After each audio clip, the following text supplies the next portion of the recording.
What is poppin', fly girl and fly guys? It's your girl Tiara, BriAnn. Don't you forget it, welcome back to my channel. Today's video is all about my hostel experience, specifically at the Mayan Monkey in Cabo San Lucas. But before we get into the video, if you are a new subscriber, if you are already subscribed to this channel, welcome back. Thank you so much for supporting the channel, following me on the journey. We got the vibes over here, okay? Like, it's literally popping over here. But if you're not a subscriber, go ahead and click that subscribe button. This channel is all about my travel adventures, me and my life as a flight attendant, any self-realizations, and all the above, okay? Let's get into my experience at a hostel, okay? All of my notes are on my phone, so I'm gonna just really go down this list and tell you again specifically about the Mayan Monkey Hostel. So I found this hostel on Airbnb, and there's also other apps for hostel. I think Hostel World somebody told me about, but specifically I found this hostel on Airbnb and it was $27 a night. If you've never been to a hostel before, it is basically a cheap way for you to travel and have somewhere to stay. When you stay in a hostel, you're also staying in a room with other people. So the hostel I stayed at, I want to say it had 4 bunk beds. So essentially 8 people in a room. They assign you a bed. They had female beds, which is an all-female room. They had male beds, which is an all-male room, and then they also had co-ed, which was both. I stayed in a female room, and then I also stayed in a co-ed because I extended my stay. Also, hostels are a great way for you to travel on a breeze, on a whim, very quickly. Me going to Cabo was very last minute. I booked my trip at 3 a.m. and my flight was at 7 a.m. So again, it was extremely last minute. The Mayan Monkey Hostel was also in a very central location. It was in the marina, so it was around literally every tourist attraction. It was a highly tourist area. I would say it was a bit congested because you had people coming at you left and right, like would you like to do this? Would you like to do this? Would you like to do this? If you watched my YouTube about my experience in Cabo, you'll kind of get the drift of the area and what it looks like. So you'll have a great idea. I'm sorry I did not get a lot of footage of the hostel, but I'm here to tell you all about that experience there. It's also a great place to travel solo and, you know, meet new people. If you're going to a hostel, you're staying with other people. Of course, you want to be aware, but also you can make many new friends there. I've made plenty of new friends when I went to the hostel.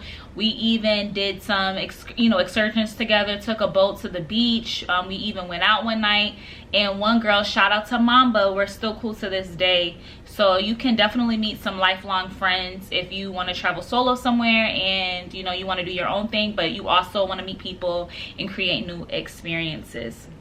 This hostel provided breakfast, and I want to say it might be a little extra, not that much. I know they have a complimentary breakfast, and then they also have a breakfast where you pay for, which again, if it's $27 a night, you're not paying that much more to get more of a full breakfast instead of the complimentary, cereal, fruit, tea. You can get a little bit more, which the breakfast that you see me in my Cabo San Lucas video eating by the pool, that's essentially what they had on the menu. This hostel had a pool, they had a bar, they hosted events. I went to, I think they had like a 2-for-1 drink special at the bar one night, but they do host many different events throughout the day. And again, you meet a lot of different people. It was extremely nice. The rooms, okay, so you had 4 bunk beds. I stayed for 3 days. I was supposed to really stay for 2. So my first night I stayed in an all-female bunk. The second night I stayed in the co-ed. Did I feel unsafe? No, I did not feel unsafe. I also went with my partner too as well. We did have different beds, but we ended up sleeping in the same bed. When you are staying in a hostel, you have people who are travelers, okay? You have people that are traveling for a few days. You have people that are traveling for a few weeks. But you also have people who are taking a month off or 2 and are literally just living it up in a hostel with a cheap rate, and they're pretty comfortable in where they're staying. So yeah, you'll have people there whose stuff is just there. They have it set up like it's their room. Was it dirty inside? No, they do come in and they do clean. Would I stay here again? Yeah, The bathrooms, you had 2 showers, you had 2 sinks, you had 2, you know, toilets where you can go pee. You did have your privacy in them. It was wet. Again, you're sharing this space. Think of dorm style. Think of when you're in college and you're in a dorm. Essentially, this is how it was. So it was a little wet in there. Bring some shower shoes. That's one thing I did forget, so I had to kind of put like a plastic bag down for my feet. But bring shower shoes if you do go in there. And yeah, that's the only thing. Just sharing the bathroom space, because everybody's hygiene isn't the same as yours. So that was my only thing. But again, you're at a hostel. It's like a college dorm. They also give you a cubby to put your stuff in, to put your suitcase in, your luggage. So make sure you lock that up. They sell locks and keys for you to do that, but you can also bring your own, which is pretty smart to do. So just make sure you lock up your stuff. They do provide you with cubbies. And they also had like a charging port by your bed, so don't worry about charging your phone. Whether you stay on the top or bottom bunk, they do have a charging port where you are able to charge your things. And then they also give you a curtain to have your little privacy. So the pictures that you see on the Mayan Monkey website, yes, it looks like that, but also picture it as if somebody were staying in there, like it's lived in. So yeah, it looks like how the pictures look, but think of it as if it was lived in. And again, you're right in the marina, you're right in the shops, so you're close to everything. You can walk to everything. That's essentially what I did. The only thing I needed a ride for was to get to and from the airport. Other than that, you're right there in the middle of it all. But my only downfall was the bathroom. It's dorm style. But if I want a cheap stay, like, I would do hostel experience again. It was definitely a younger crowd. You did have a few older people here and there, like those like older, I don't want to say older, but just like mature spirits who were just still lively and young. Like, you still have people there, or who just has that traveling spirit. You had those people. Nothing but positive vibes. And you had people traveling from like everywhere all over the world. I had met somebody from Canada. I met a chick which is Mamba. I want to say she was from Seattle, and now she lives in Oregon, I believe. You got people from like the UK. You got people all over the world staying in this hostel. Cali. Oh, shout out to my other friend Sahar. I think that's her name. I can't remember. But my crew that I was with in Cabo, in that video, which y'all need to go watch, shout out to y'all, because y'all really made my experience fun and made me want to stay another night. The staff was very friendly. They answered all of me and my partner's questions. For us to stay another day, it wasn't an issue. We did have to stay in a co-ed room though, because it wasn't really planned. But the staff was really great and helpful. They seemed a bit busy when we were there too as well, but I'm just trying to think of anything else that I really wanted to share with you guys.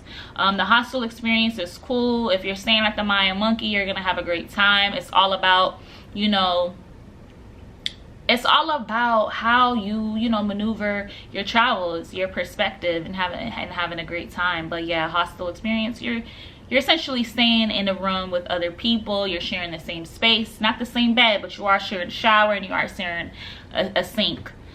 So just keep all of that in mind. But yeah, $27 a night, central location in the marina. They got female pods, they got male pods, they got co-ed pods. It's a great place to travel solo and meet new people. The hostel hosted events. There was breakfast provided. There's a pool, there's a bar. You got people who stay there for long term and short term. The bathroom was wet. Bring your shower shoes, you guys. Bring your shower shoes. A friendly staff and a young crowd. So yeah, this is my experience at the Mayan Monkey Hostel. And again, just my first time experience at a hostel in general. Would I do it again? I would, because I'm all about traveling and having like a cost-effective travel. I really like Airbnb experiences. I really like, you know, going where like it's non-touristy, which you can do that if you walk further out of Cabo San Lucas. But yeah, I would stay again. I definitely would stay again. Also, I'm looking up the restaurant now, but when you do go back to Cabo, the food is not that great, okay? Very Americanized. But I did find a spot that I'm about to share with you all that you need to eat at. It is called, the restaurant is called La Abuela Nelly. If you are in Cabo San Lucas, you need to eat at La Abuela Nelly. If you're in the marina area, This was the best restaurant that I ate at, and unfortunately I ate it on the last day, hours before I had to go to the airport. So if you are in Cabo San Lucas and you want some authentic, really good food that was just like freshly made, she put her soul into it, the staff is friendly, the customer service is amazing, you need to eat here, okay? La Abuela Nelly in Cabo San Lucas. They are literally amazing. There you have it. This is my experience staying specifically at the Mayan Monkey Hostel, and also my first time experience staying at a hostel ever. Make sure you go ahead and hit that subscribe button. Go ahead and check out the rest of my videos, all of my travels. I have so much to share with you all. Follow me on Instagram at Tiara BriAnn. Feel free to comment below, message me, ask me questions. I'm here to, you know, link up, create, make new friends. So what's up? Fly girls, fly guys, it's your girl Tiara BriAnn, and don't you forget it. Peace. Mwah.